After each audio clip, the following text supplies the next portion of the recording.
அனைவருக்கும் வணக்கம். என்னுடைய அடுத்த படத்திற்கான படப்பிடிப்பு தூத்துக்குடியில் 2ஆம் கட்டமாக நடக்க இருக்கிறது.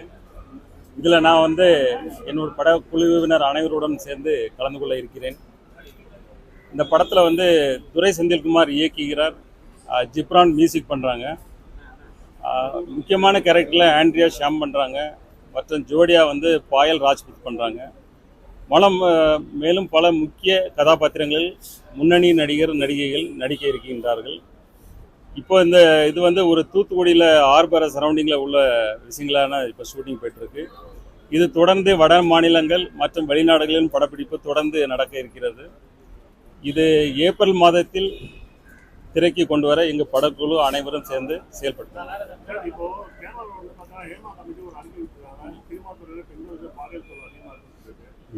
தமிழ் சினிமாவில் பார்த்தீங்கன்னா பாலியல் துறையில் புகார் இருக்கக்கூடிய நடிகர்கள் 5 ஆண்டுகள் தலைவர்கள் சொல்லியிருக்காங்க.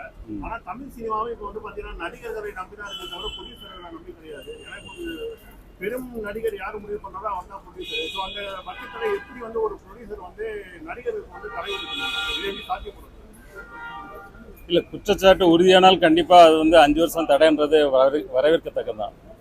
அதே போல் கேரளாவை பொறுத்த வரைக்கும் ஹேமா கமிட்டியுடைய அறிக்கையை உயர்நீதிமன்றத்தில் தாக்கல் பண்ணியிருக்காங்க. ஸோ அது அந்த உயர்நீதிமன்றம் தக்க உத்தரவு பிறப்பிக்கும் என்று நம்புகிறேன்.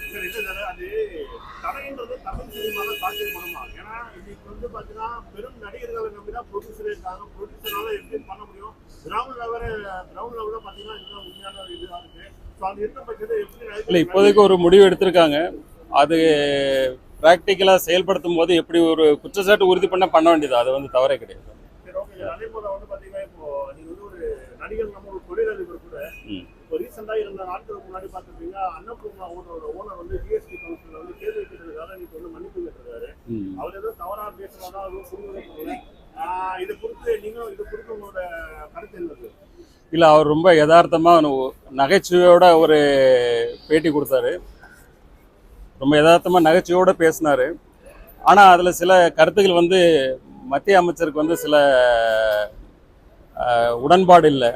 ஸோ அதனால் அவங்க அதை அவருக்கு தெரியப்படுத்தும் போது அதுக்கு அந்த தொழிலதிபர் வருத்தம் தெரிவிச்சிருக்கிறாரு. இதில் பெருசுப்படுத்துறதுக்கு எதுவுமே இல்லை. இல்லை, எனக்கு தொழில்துறை, சினிமா, அரசியல் மூன்றுமே ரொம்ப பிடித்தமானது. ஸோ மூன்றிலுமே இணைந்து பயணிப்பேன். சார், இப்போ பார்த்தீங்கன்னா பெரிய படங்கள் ஈஸியாக கதை தான் முக்கியமான ஒரு வார்த்தை சொல்கிறாங்க. கதையோட படங்கள் ரிலீஸ் ஆகணும் மிகப்பெரிய சிறப்பாக படம் உள்ள ஒரு நடிகர்களோட படம் தான் நீங்கள் ரிலீஸ் ஆகிருக்கு. ஸோ இது எப்படி சாதிக்கிறது? இல்லை, இப்போது அதே போல் இந்த மகாராஜா ப்ளஸ் இந்த டிமாண்ட் டூ காலனி, அதே போல் கழுகு, இதே போல் படங்கள்லாம் நல்ல ஒரு வெற்றிகரமாக அமைஞ்சுது. நல்ல ஸ்டோரி, கண்டென்ட் ஓரியன்டாக போச்சு. ஸோ பெரிய ஸ்டார் படம்னும் போது அவங்களுக்குள்ள கமர்ஷியல், அவங்களுக்குள்ள எதிர்பார்ப்பு, அதுக்குள்ள ரசிகர்கள், அது ஒரு ஃபேண்டசி ஃபிலிமாக நம்ம பார்த்துட்டோன்னா அது ரெண்டுமே ரசிக்க தான் வேணும். ரெண்டுமே வெற்றி அடைய தான் செய்யணும்.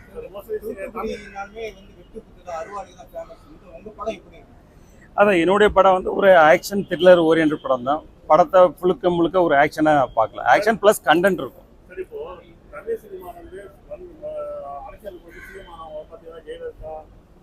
எம்ஜிஆர் அந்த மாதிரி இருக்காங்க. இப்போ விஜய் சினிமாவில் அரசியலுக்கு வராரு.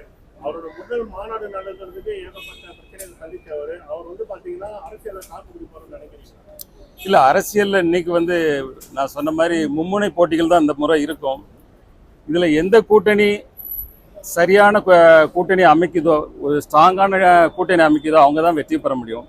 தனித்து யாருமே இதில் வெற்றி ஏற்பட முடியாது.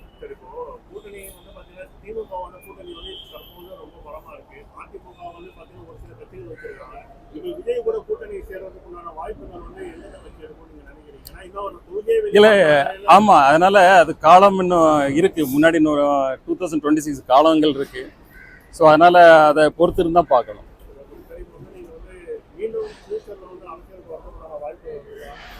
இல்லை, கண்டிப்பாக நான் சொல்லியிருக்கேனே, என்னுடைய கொள்கைக்கு ஒத்து போகிற கட்சிகளோடு இணைந்து செயல்படுவேன்.